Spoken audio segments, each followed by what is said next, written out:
When I first got involved with personal development, this word called personal development, you know, where we try and make ourselves better, and even just this evening somebody was talking about listening to Earl Nightingale. Who was listening to Earl Nightingale? Was it you, Pete? Earl Nightingale.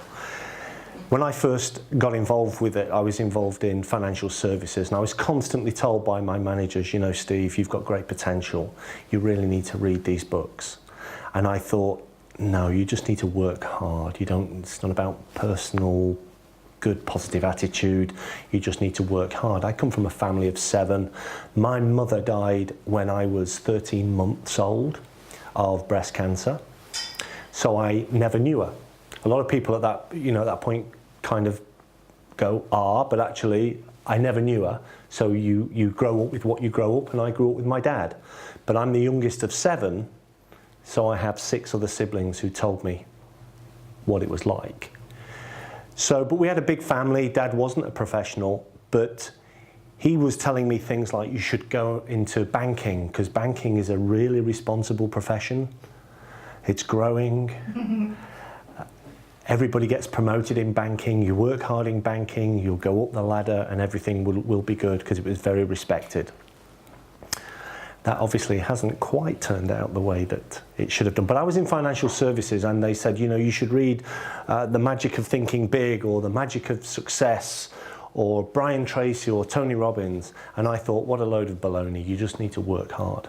And I did really well for a while, but after a while, I didn't do really well, because the company that I was working for started to allow people to join on a whim and let them go on a whim, poorer when they left than when they joined. And that really didn't resonate very well with me. People coming into a business expecting fame and fortune and everything that comes with it, and then leaving more impoverished. And my belief in that business dropped through the floor. And my success, which had been glowing at the beginning, went through the floor with it. And I started to think, well, what is this? What can be happening? I'm trying my best, but I wasn't earning the money anymore. And so I did start picking up these books, because I thought I needed to learn a little bit more. You know, something was going wrong. So I started picking up these books.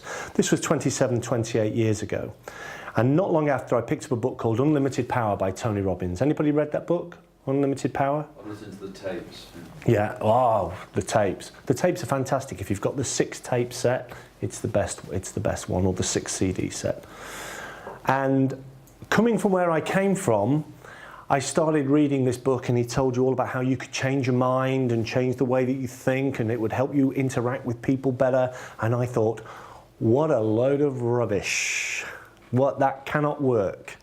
People will feel manipulated. You won't believe it. It won't work. How can you change what happens in your life by changing what happens in your mind? But so many people were getting good results from it. I thought, I understood about scotomas. I understood about blind spots. So I thought, well, I don't believe it, but I'm going to try it full on. So for 6 months, I saw every chapter of the book as a to-do list. Everything that was in it, I practiced it. And within 6 months, my life changed. And I thought, wow. And he kept on talking about the fire walk, doing the fire walk, starting the fire walk, people going over the fire when they're frightened to death. They go over the fire walk and they realize how easy it is. What other things could be as easy as that? And I started to think, yeah, that's quite good. We should get Tony over here to the UK. So I left financial services and went to work for a company that sold personal development books, tapes, videos, and personalities. And that was fantastic. I got to meet some people over a period of time, like Sir John Harvey Jones and Sir John Banham, and top speakers from all over the world. And I got to listen to their products, because one of the bad things of that job is you had to read all the books. So that has a positive effect on your mind. And then I thought, I've got to get the firewalk over to the UK. So long story short, we couldn't get Tony Robbins. He ignored me completely at that time. But we did get somebody over who started doing firewalks about 24 years ago. And so we started bringing those over, and we really started changing people's lives. Now, what's interesting is today I met somebody at bank who I've not seen for 20 years. I used to work with her before I got into this in a major way. She phoned me up today. She said, actually, I've just been fired. So I said, well, hopefully that wasn't anything to do with me, but let's meet up. And she told me these things that I was doing with her 20 years ago. She said, do you remember you cured me of hay fever? And I said, no, I remember I did work with people with hypnosis and hay fever, and I did cure people. She said, yeah, you cured me. I'm like, I don't even remember doing that. Yeah, don't you remember you did this and you did this? And I said, no, I'm sorry, Nikki. I have no recollection of doing it, but I'm glad that if you say I did, I obviously did. She said, yeah, and my boyfriend, I came on your firewalk with my boyfriend, and it completely changed his life. He went on to be a top chef, and he did this, and he used to stutter and not be confident, and it changed his life around. So she only connected with me on LinkedIn yesterday. I said, send me a testimonial. She said, I'm going to do it. So even from 20 years ago, one firewalk has changed people's lives. I've had people that have come on the course that have had multiple phobias, and they've come on a charity event, and then they've overcome phobias of swimming or being on the water or of heights. And they've said, I'm going to go on a walking holiday, and we're going to climb mountains, and I'm going to go on a plane. And it's, oh, right, okay, good for you. And then 3 weeks later, they say, I did it all. And so I got kind of caught up with the whole concept of, if something that I know to be as simple as this can have such a profound effect, how does it do that? How physically can it do that? And what I realised is it's all to do with feelings. But not the kind of feelings that we talk about, you know, oh, I don't feel very well today, or I don't like him, or I get stressed at this job. You know, we all have those kind of feelings, don't we? You know, stress at the job, or perhaps nervous about retiring or going into a new career. We have those kinds of feelings. But what the firewalk taught me is that feelings at a deeper level, literally the biological change that you have in your body when you put your mind to something. And so what I thought would be fun tonight would be if we just did something where you can start to get the concept of how deep feelings and the mind are linked together. We've all heard of mind over matter, yeah? Mind over matter, you know, the brain and the mind and all the rest of it. So what I'd like to do is, I'd like 3 volunteers who are willing to just play with me a little bit. We're not gonna do anything major, but I want you to join with me, and we're gonna just do something with a lemon. Okay? Okay, great. So let's what you will need to do is to stand up for this. So let me pass around, and just to show you, I'm gonna be doing it as well. So I'll have that one. Okay, so please take a lemon and a tissue, and we need one more person. So as it's coming, okay, great.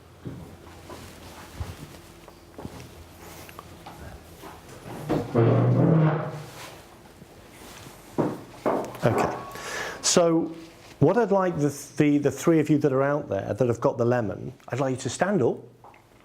Okay, now. For the rest of you, what I'd like you to do is I'd like you to hold your hand out like you're holding your own lemon. Okay? I want you to hold it, and everybody that's here is going to do exactly what we that are holding lemons are going to do. In a moment, those of us that are holding lemons, we are going to bite into the lemon and savour the lemon. These are freshly bought this evening. We're going to bite into it, and we're going to chew on this lemon, protecting ourselves from the juice with this thing here. Now, everyone else around here, you're going to do exactly the same with the lemon that you're imagining is in your hands. So just to give some clarity, we have real lemons. So what I want those of you that don't have a lemon to do is just remember the last time you held a lemon like this. Was it waxy, with the dimples big, with the dimples small? Was it a big lemon? Was it a small lemon? Just remember what it was like to hold that lemon. Now I'm going to go 3, 2, 1, go, and on go we are all going to bite into our lemons. Does everybody understand what I'm asking? So whether you have one or whether you don't, you're going to bite into that lemon fully with all. And you'll get out of this only what you put into it. So, you know, just play with us. Does everybody understand what I'm asking? Okay, those of us that have the lemons, really, we're going to go for it. 3, 2, 1, go.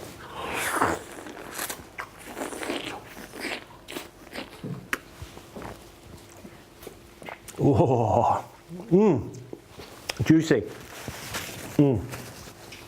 Okay, 3 of you with lemons, please take a seat. Did everybody bite into their lemon? Now, obviously 4 of us had lemons. Those of you that didn't have lemons,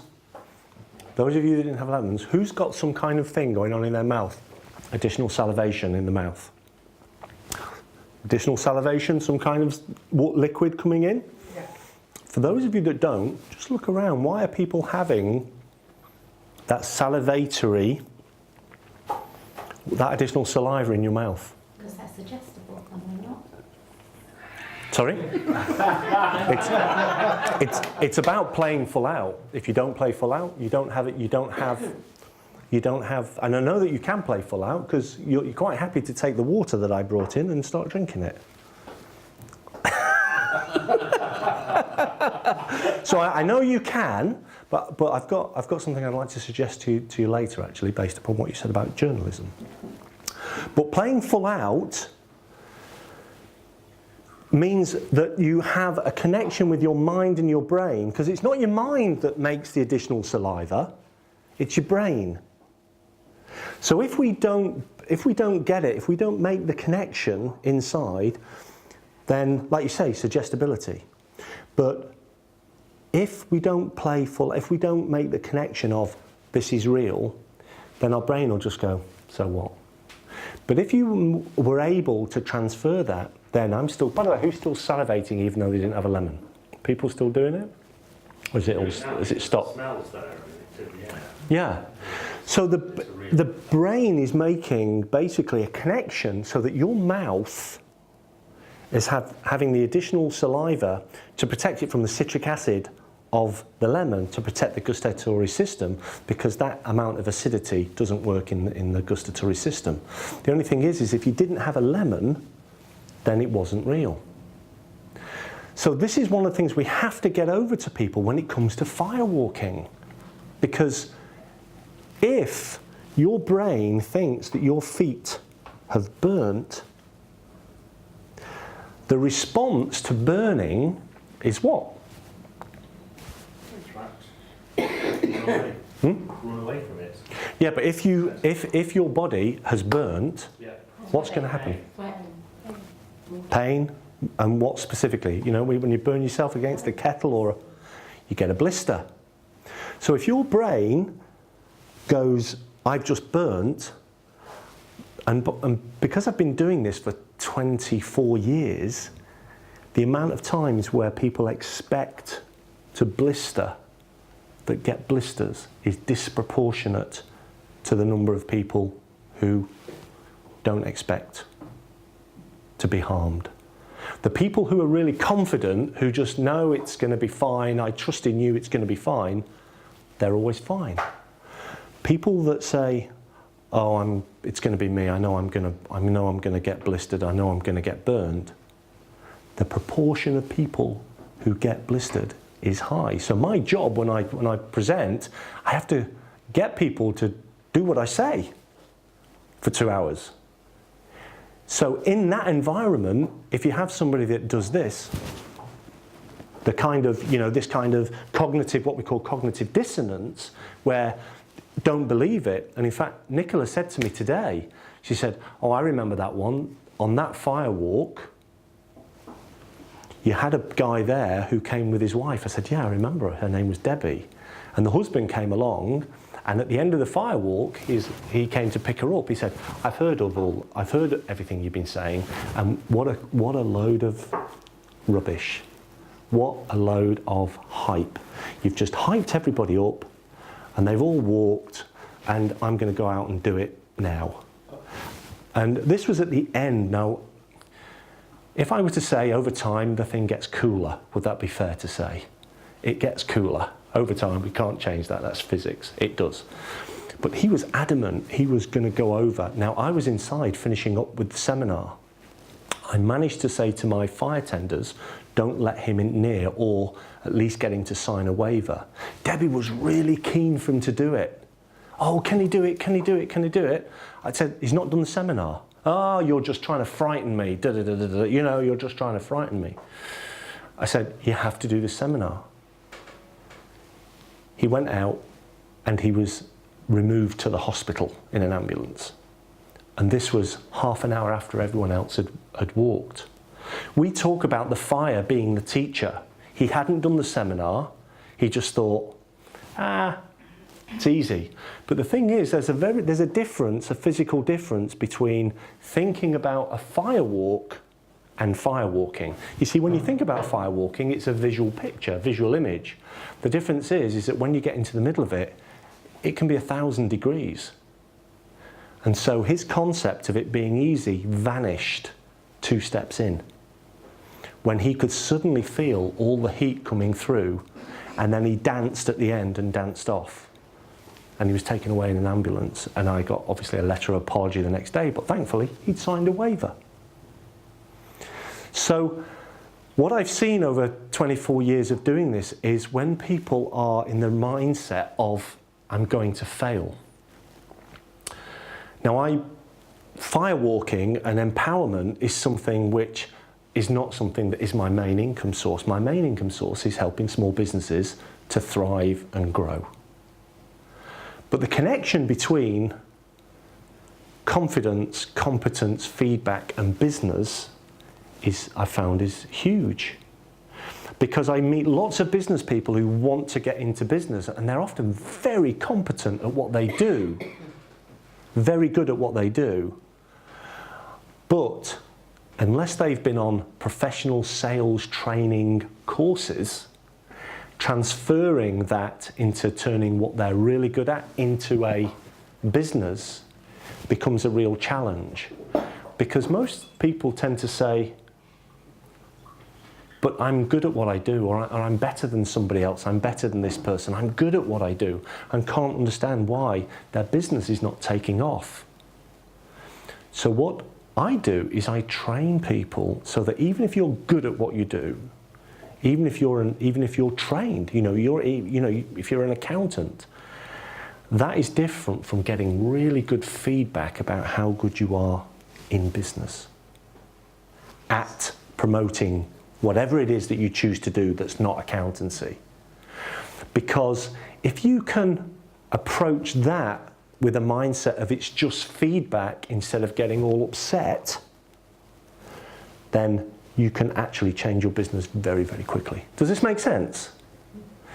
If you can get to the point where somebody can say, you're not very good, Mike, I'm sorry, but that wasn't very good. If you can get to the point where you say, okay, well, that's interesting. Tell me, how can I make that better? Or how wasn't that very good? How could I have done better there? Instead of, oh yeah, thanks a bunch. See, that doesn't help you. But taking the feedback does. See, if you were on a plane going to Mallorca and the pilot says, we'll be flying at an altitude of 37,000 feet. Our expected journey time to Montreal is 11 hours, 40 minutes this morning. And 6 of you look around at each other. When do you tell the pilot? Now or in an hour's time? You want to tell him now, don't you? And that's the great thing about getting feedback in your business. If you can have the confidence that no matter what it is, you're prepared to take it, your growth and benefit in your business will grow much quicker than if you take offense. So for example, I said I'd give you something with your business. You said you're very good and people know about you and so on. I didn't say I was very good.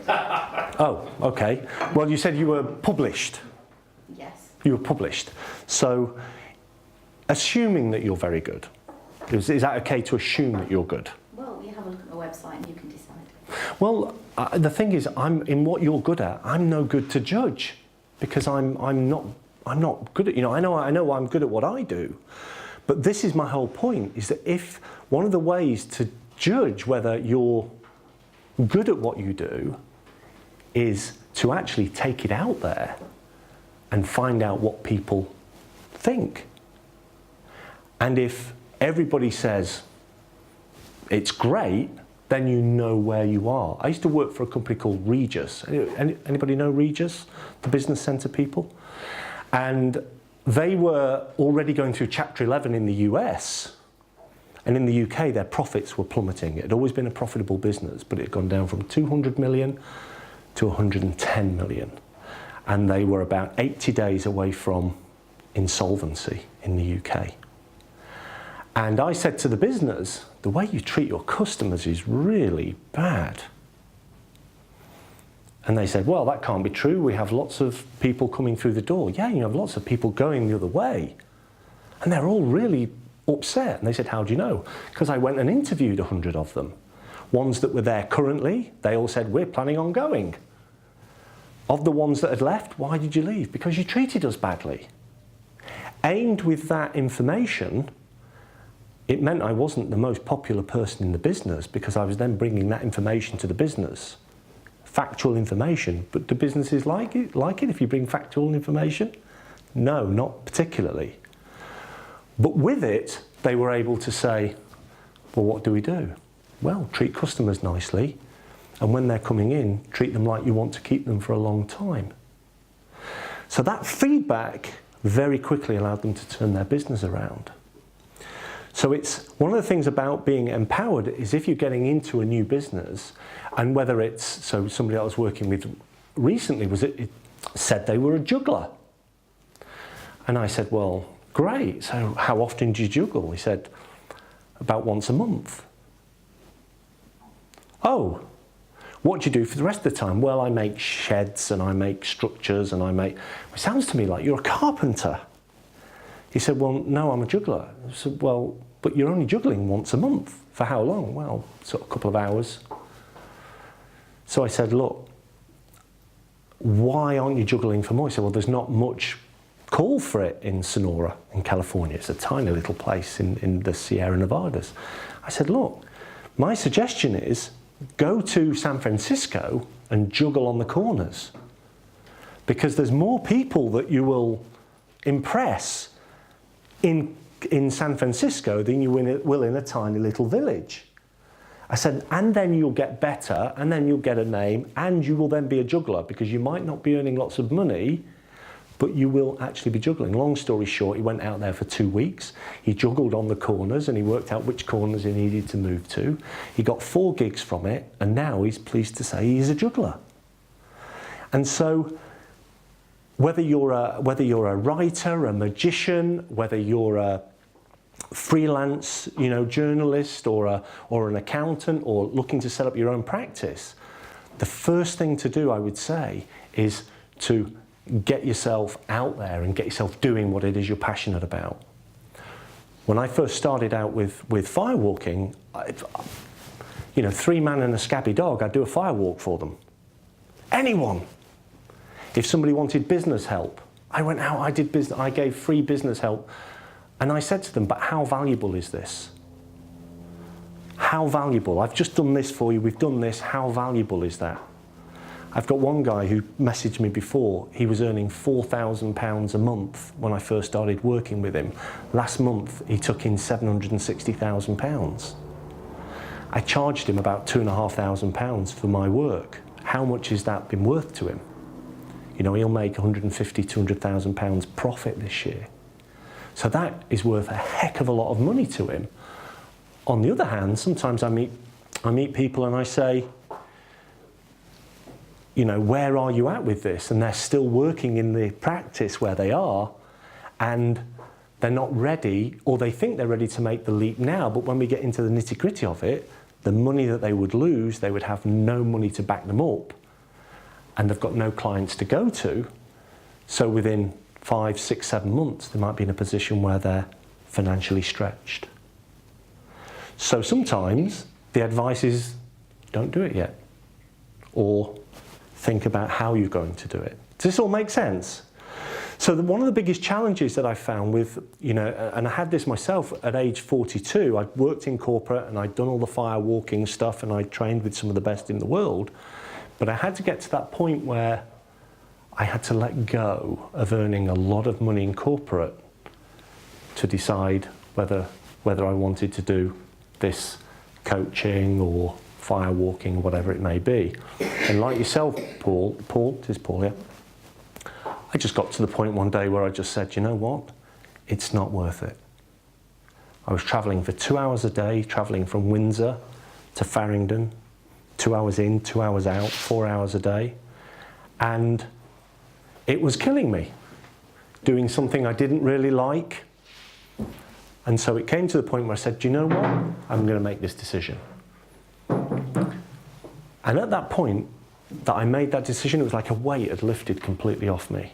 And I had no idea really what I was going to do. I just knew that I helping small businesses and liked helping people using NLP and using firewalking and these metaphors to give them more confidence to be able to achieve their goals. So the challenges were huge because there was a lot of people that I met that had lots of confidence. Anybody here ever watch The X Factor? I'm sure that nobody here watches The X Factor. But do you ever see The X Factor in the early days? In the early days, they play the people that have far too much confidence for their own good, don't they? And when Simon says, I've got some bad news for you, but you really are rubbish, they start attacking him like he's some kind of idiot. How dare Simon Cowell say that I'm not good when my brother and my sister and my mother and my father and my dog and my hamster all say that I'm brilliant. There's lots of people with confidence, but they don't have really good feedback systems, quality feedback systems. So if they try and become a singer, they're not going to do very well as a singer because they're just not competent. So what does firewalking do for you? Well, would you like to know the secret to firewalking safely? Yes. Yeah? Don't break the myth. By the way, has anybody here seen Mythbusters? Where the guy burns his feet to cinders? No? Yeah, anybody heard of Mythbusters? Oh, yeah, okay. So Mythbusters is this program where they try and bust the myth. You know, it's like, oh, firewalking, anybody can do it, yada, yada, yada. Anyway, long story short, they try and bust the myth and they take the guy to hospital. And he burns it, and they show the picture of his feet. It's like what we call pizza feet. Okay, I don't need to tell you why we call it pizza feet. They took him to hospital. But the secret really to firewalking is that if you want to do it safely, you basically start here and start walking like this. I mean, I'll say this on the 7th when we do yours. It's really just a matter of putting one foot in front of, and we all know how to put one foot in front of the other and carry on going.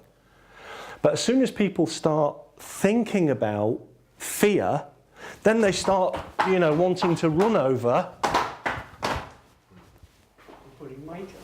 putting into water, yeah, or bungee jumping, or anything to do with heights, trust falling, you know, anything like that. The concept of it is fine, isn't it? You're going to do a jump off the high dive, it's only 15 foot in the air. The concept is fine. But when you actually get to it, it's different, isn't it? When it's there, did you say you'd done a bungee jump? Yeah. So unless you're an adrenaline junkie, you might be, I don't know, but unless you're just, the concept of it is different from when you're actually at the edge of it, isn't it? When you're actually at the edge of it, knees are typically shaking, you're wondering whether you're going to go ahead with it. And that's the same with the firewalk. No matter what I do, people that get to the edge, they feel the heat, they feel it's real, and they have all that kind of thing. But if they follow the program, they take 5 or 6 easy steps, and they're fine. Not everybody is absolutely fine. Sometimes people get a coal stuck between their toes. But you get the same kind of response as you'd get if you wear a new pair of shoes for a bit too long. The whole point is not about whether you can get over completely unblemished. The question is if at the start of it you feel some kind of nervousness, fear, that might typically hold you back, if you can take those steps and keep on going, you've gone some way to actually finding empowerment. Because empowerment is not about doing stuff with no fear. Empowerment is about doing stuff even though you have the fear. Anybody read the book Susan Jeffers, feel the fear and do it anyway. It's a fantastic book, isn't it? And what she says there is, despite your misgivings, take the risk. Go for it. Who here has fallen off a bike at some point? No? Yes? Most people? Who here has fallen off a bike more than once? Now, is it fair to say that by the time you've fallen off your bike 2 or 3 times, you're actually no longer worried too much about falling off your bike? But the first time, it's horrendous, isn't it? Horrendous. The thing is after a while, it's like public speaking. After a while, you've still got the nerves there, and when you know you're going to go over the handlebars or whatever it's going to be, you've still got the nerves, but you're not as frightened as you were before because you've done it. So courage is not being without fear, it's just it's taking action despite it. And what's great about, we're working with businesses is that you can take baby steps. And if you can have the courage to get feedback for your business, then you can get there really quickly. You can get good feedback, because nobody wants to spend 5 years. I've met lots of business through various networking groups. Some people have been doing the same thing for 5 years and never got it off the ground. And even though they want it to get off the ground, and it's just simply because they don't get feedback. So lemons have got a lot to do with firewalking. And anyone here done a firewalk before?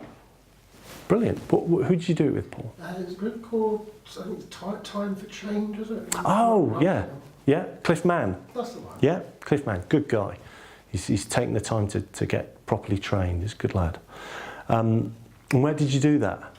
It was in Berkshire. Brilliant. Yeah, he's based up in Nottingham, I think, or Leicester or somewhere like that, so it's not too far for Cliff. He's a good guy.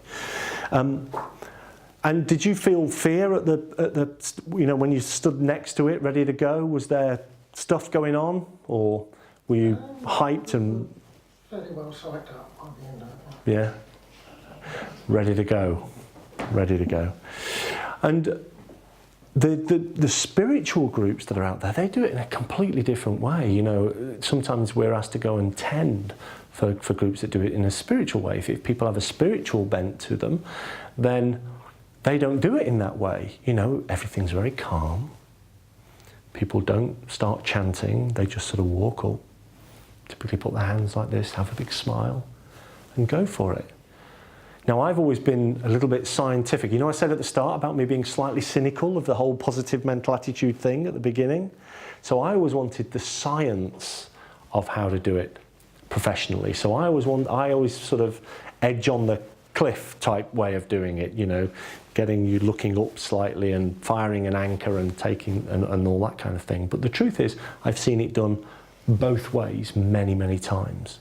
But all you need to do is think good things, see yourself walking over safely. But the important thing is not to stand there having these things. Because when we start analysing fear, does it help us?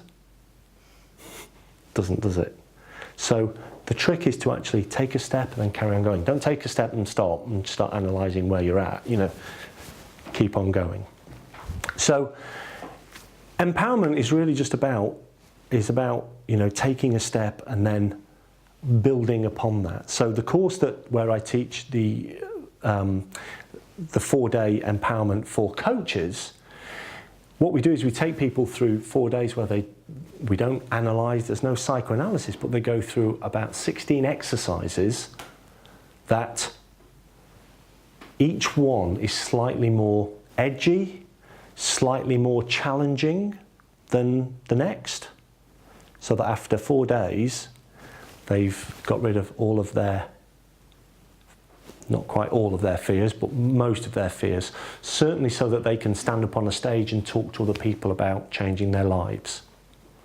So what I'd like us all to do now is we're going to do an exercise which is kind of the first one that we do. It's a little bit of fun, but it's also something that will just get the idea of something that you can do that is so easy For some of you, it's going to be just really natural, but it's so easy. But some people just might find it harder than others. But it is really easy, and from my point of view, it should actually be quite natural. So if everyone could just stand up. Okay. Now, if I could borrow Lindsay, can I borrow you for a moment? Okay. So.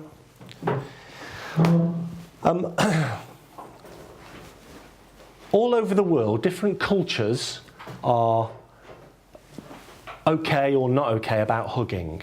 All over the world, different. You know, the Spanish absolutely fine with hugging. The Italians absolutely fine with hugging. When we train over there, don't have a problem. In Britain, in America, so. What we find is that there's a lot of what we call insincere hugging going on, where people actually don't pay attention to what's going on. So all I'm going to do, rather than go through some of the insincere hugs, you'd probably all see them, the bro hug and the monk's hug, where nobody wants to touch or anything like that. But a sincere hug, we think, lasts for about a breath. And in a moment, you're going to get a hug just with the person next to you. So what I'm going to ask is, I'm going to ask Lindsay. I'm going to say, would you mind, Lindsay, if I gave you a hug, or if we had a hug? Okay, brilliant. How long? It's only for a breath. Okay, and then we're going to do something else. So what we're going to do, Lindsay, is we're going to have it so that our hearts are together. Right. Okay, so as we come together, we're going to be sort of like this, so that our hearts are together. Okay, and then as we're coming together, we're just going to look left eye to left eye. Now, you can't technically do that, but you're going to be looking left eye to left eye. Okay, you're going to come together, and then for just a breath, you're going to have a hug. So it goes like this. Just for a breath. Not quick. You know, not. Okay. For a breath. So it's going to be a sincere hug, okay? So if you're okay, Lindsay, I'm going to lead you so that everybody gets an idea of how it would look. Right. Are you okay with that? Yeah, you're fine. Okay. So here's how it would look. We're going heart to heart. Yes. And we're just going to go. Yeah. And then when we release, we just look left eye to left eye. Okay. Okay. So is anybody confused about what I'm asking? It's okay. Okay, okay. So the person next to you get a one breath. So Lindsay, now, okay. How many people? Actually, two, 4, 6. Oh yes, it's you and I, Lindsay. Yes. Person next to you, fine. Carry on. One breath hug.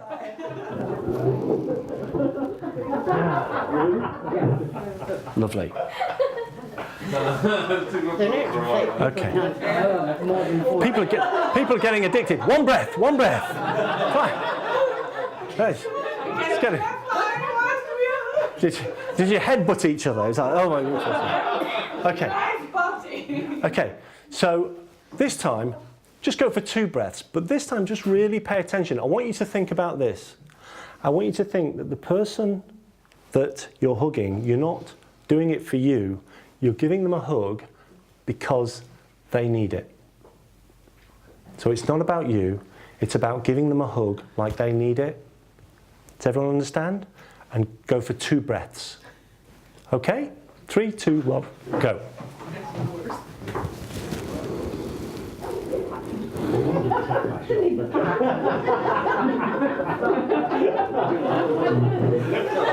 Thank you.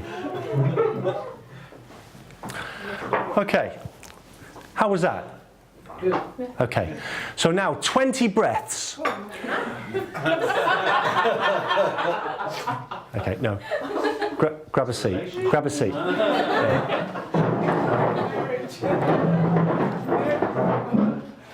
Now the thing is, chances are at the end of that you thought perhaps you're thinking I might go for 3 breaths or perhaps for 5 breaths. The thing is if I'd said, right, let's do it for 5 breaths, how would you have felt about that? 3 breaths. The point is doing more of it. At the start, you might know each other really well. I don't know about the group. You may know each other really well. You may have met lots of times. You might be perfectly okay with hugging. Generally, we're not that great with hugging, especially strangers, and sometimes men to woman, woman to woman, man to man. You know, sometimes that's something. But hugging even there, we've done it twice and we feel easier about it, don't we? We could have done 3. Who here could have easily have done 3 breaths? It was easier doing 3.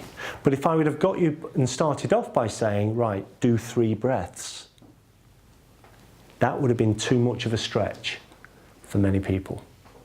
It's too much too early. Does that make sense? So the fact that we did 1 breath and that was okay, you know, it's like, okay, I've done it. The fact that you've done that, and then it's like, oh, okay, 2. Okay, I get it now. All right, yeah. Now, there's trepidation, but the fact is, you now feel easier about 2 breaths. The thing about this, what this taught me, for a long, long time, I really didn't value the relationship I had with my dad. In fairness, I think to me and the rest of the family, all the family said he was awful as a parent. He was a gambler, a smoker, a drinker. Often I went without any food, clothing. You know, it was bad. He just spent all the money, lived off welfare, got his money on a Monday, spent it. Growing up, that wasn't a great environment for me to be in. And we weren't tactile at all. You know, there was no, it was yes love, no love. Northern upbringing, love was thrown around, you know, as part of the sentence. Once I realised the connection that you have with people by sincerely hugging, and I went through a process of learning my dad's history properly by visiting some of his war places in the Czech Republic and stuff. By using the connection of physiology, we fixed a gone wrong 25-year relationship, which meant that up until he died 4 years ago, out of 7 members of the family, myself and my dad had such a strong bond. The rest of the family wondered what I'd done to him. They thought I'd lobotomised him, I think, because he changed. But it wasn't him. I changed. I changed how I responded to him. He changed how he responded to me. We loved each other. And one of the things about me now approaching 50 is as I'm starting to see, you know, I have 2 nieces that one has breast cancer, just had both breasts removed. One has lung cancer, stage 4, who's been a fitness coach for the last 20 years. Is as you get older,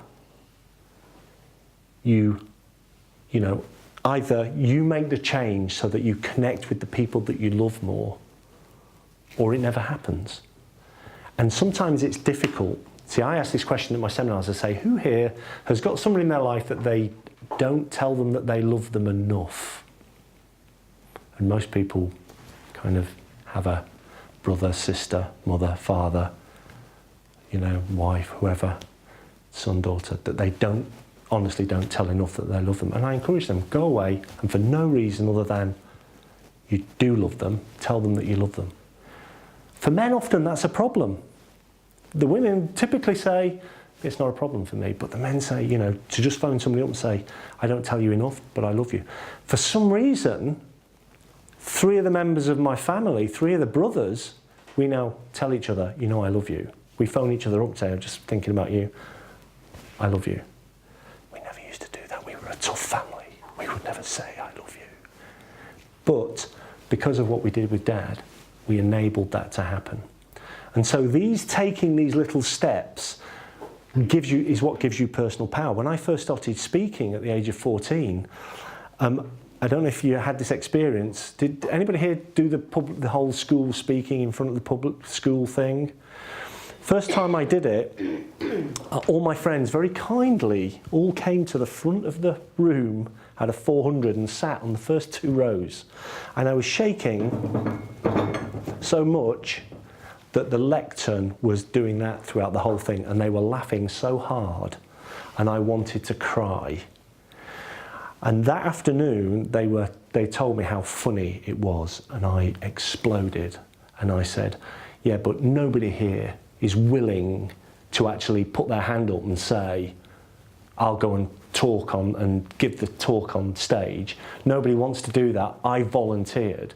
And they were like, well, you're an idiot and all the rest of it. And so what did I do? I went to the headmaster and said, I want to do it again. And he looked at me like I was slightly mad. You want to do it again? No one ever says that. But I did, because I didn't understand how it could be so frightening, just reading from a book. The second time I did it, I didn't shake the lectern. Well, first of all, I moved the lectern so that it couldn't shake. But by doing it over and over again, I became more empowered with it. Does this make sense? So being empowered is not about doing the big things. It's about doing the little things. How are we doing for time? We're probably running over a little bit, aren't we? So I want to congratulate you. You know, you're all going through this change in your life. You're all doing these various things, and it can be a challenge because, and I know what it's like. I made that step going from a very well-paid corporate job into basically earning absolutely nothing, and it can be a real challenge. But if let's say 3 or 4 of you would like to engage with me, I want to up the ante slightly, and I would like to invite you to prove that something that looks absolutely terrifying is well within your grasp and easy to do, provided you follow some simple steps. And it's something you have done before. You won't have done this exercise before, but you have done what this exercise shows before, which is this. Sometimes you have to do something which is slightly uncomfortable, but if you commit to doing it and follow through, the value in doing it makes it absolutely worth doing. And with this next exercise, it follows that sort of pattern. So I think we've probably got time for 3 or 4 people to do it. It's going to challenge you. It's going to challenge you more than hugging, but I promise you, you'll be amazed by it. So if we've got 3 or 4 volunteers, if not, I'll just demonstrate it myself. 2? Any more? 3? Great. Give them a round of applause, would you? Like with that, we've got a room of 50 people. Can you stand up and come over here?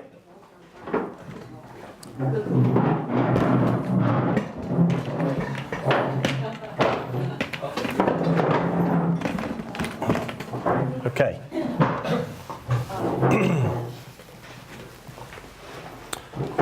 So,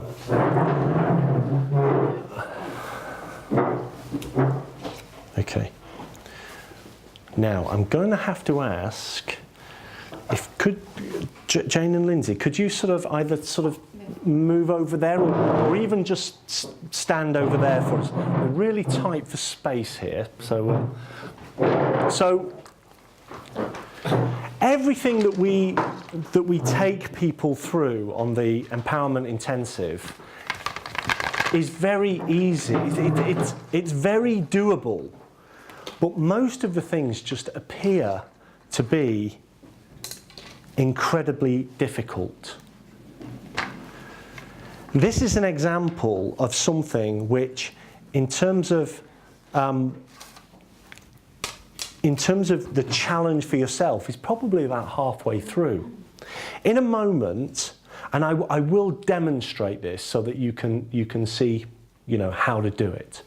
But in a moment, I'm going to invite you to put this metal-tipped. I'll pass one round actually. Let me pass that round. It's a metal-tipped target arrow or leisure arrow, steel-tipped. And I'm going to invite you to put this against your throat here. And then basically with your will and determination to break it by just walking towards the wall.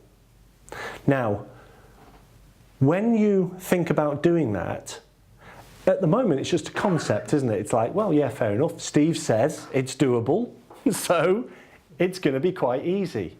However, the reality of when this thing starts poking in your neck is slightly different.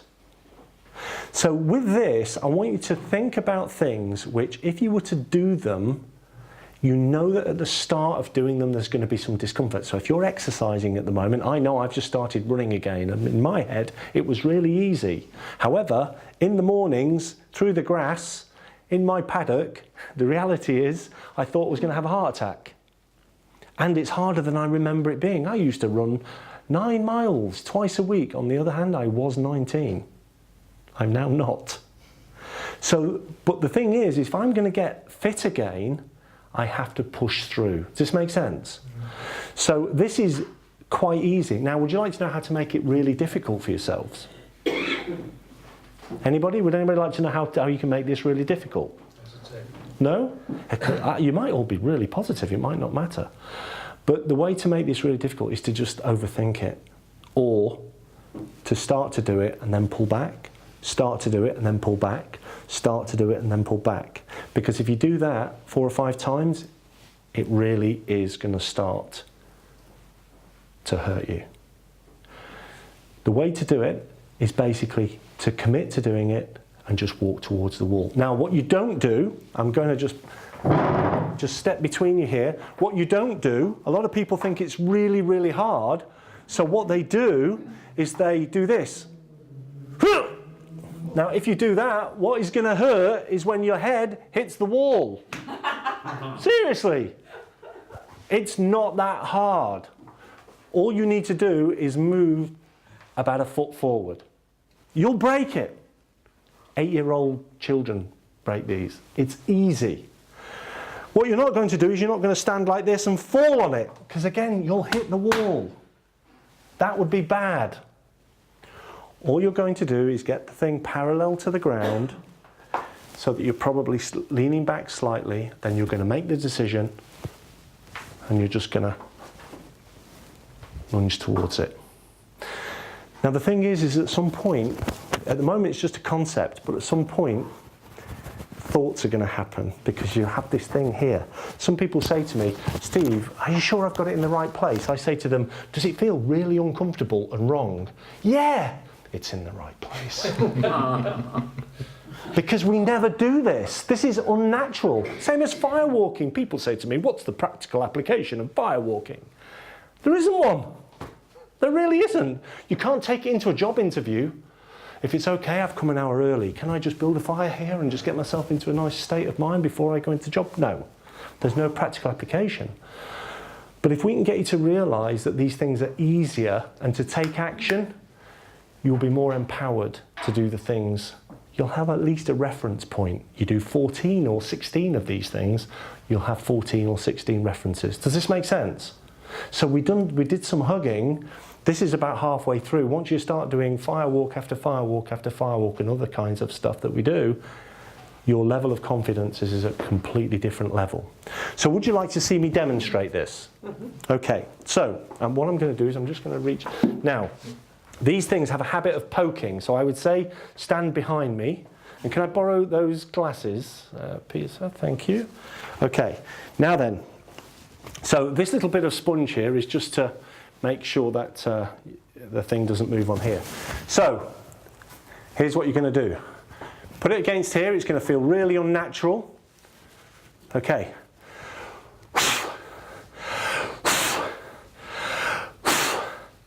You don't have to do any of that, actually. You can if you want. If it's going to make you feel better, you know, whatever floats your boat. You don't have to do it. It's entirely, you know, you don't have to. Actually, Paul, can I ask you to move round as well? Because the most dangerous part of this is that when the thing snaps, because it can fly off. Okay, so you're going to get it here. You're going to think about getting yourself ready. And thoughts are going to come into your head about, you know, whether you really want to do it or not. Sorry. But it really is easy. You just need to get it in the right place, make the decision and go, and there's no fuss. It's really easy. Okay. Who would like to go first? I'll do it. Okay.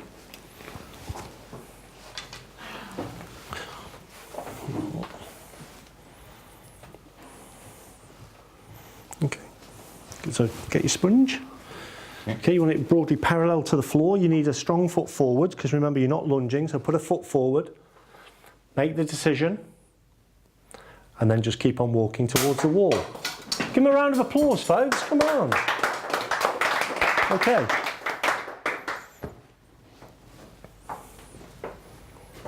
You guys are making it look easy. Wait till you Okay. see mine. Put your strong foot forward. Can we give these guys some support? Is that okay? Okay. Yeah, you've got it in the right place because it feels wrong. Sure. Yeah, if it feels wrong, it's in the right place. Let me just see. Yeah, no, don't try and put it on the bone. You want it there. Yeah. Yeah, you can let go. It'll be fine. There you go. Come on. There you go, Mike. Thank you.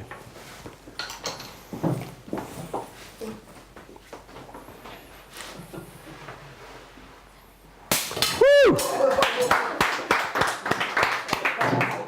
Well done. Please take your, I know you're going to want your arrows to take them home, have them as a souvenir, please. But really and truthfully, that's really what empowerment is all about. What Mike and Paloma and who else and Pete have done is just literally there will have been some thoughts in their heads about whether they trusted me, believed me, whether it's easy for me but hard for them. All of these things going off in your brain, true? Yeah, but it's actually, it was easier than you thought it was going to be, wasn't it? It was easier than you thought it was going to be. What we say is a coward dies 1,000 deaths, a brave man only one.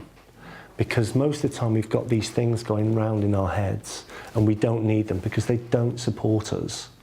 So what we try and do is teach people how, when you're going into these new careers and doing these new things, how you can go into them with an empowered state of mind. And it can be a firewalk that does that. And obviously this is a tremendous thing that Pete's doing. And, how could I say no to it with what's going on in my own family and my own background and stuff? So, I'm delighted, and I think we're going to end up doing business with you as well in some way, so that we bring, costs down and all the rest of it. So, if you would like to join us on the 7th, it's the 7th, isn't it? Yeah. I know that Peter would love to see you there. It's a tremendous experience. It's only a little snapshot of what's possible, but you'll get to do something which I promise you will be indelible. You will never forget your first firewalk. So if you want to join us on the 7th, please do so. For those of you that have challenged, you're going into these new realms, go into them with pizzazz, go into them with a good attitude, get some feedback. If you're going into things where it's consultancy of some description, get working. Jeremiah got juggling and he got good feedback. Get your stuff out there, get good feedback, and then you'll find out how much you can charge for what you do. Hopefully what I've tried to get over is, where I came from, I had very bad thinking. And by developing it's really these skills of thinking better enabled me to get myself out of the crap, not once, not twice, but 3 times. And that's what I want everybody to not go through that. So if I can help you in any way, contact me, get my details. I'm happy to I don't work very hard, by the way. I'm passionate about small business. I like helping small business. So if you put your hand up and say, I want this feedback, I want to make my business better, if you phone me and I happen to pick up the phone, I'll be happy to help. Please don't ask me to come and spend 14 days with you and train you one-on-one and not take a fee, but I'm happy to help you with any advice that I can give you. Any other questions? Anything else? You mentioned about the different tasks that you get people to do on the 4-day course. What are some of the other more challenging ones? There's different things, to be honest, because you never know what's going to challenge someone because we don't ask them for their story. So sometimes the hugging. Here's a great one. Somebody that works with me is a 27-year veteran firefighter. They bring him in when they can't get a door down. He's the brute. He's a really lovely guy.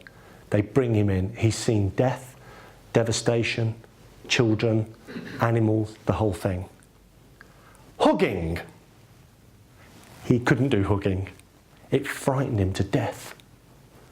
Firefighter, 6'4", brute, couldn't do hugging. So for him, that was the thing.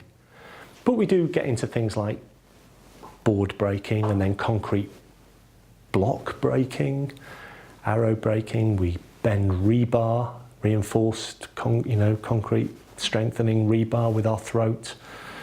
But the thing about the course is we're training people to be trainers. So we're training, I know Cliff trained with a company called Blaze, but we're training people to be at that level. And the way to mastery is to learn to train. So by learning to be a trainer, you get rid of all your stuff.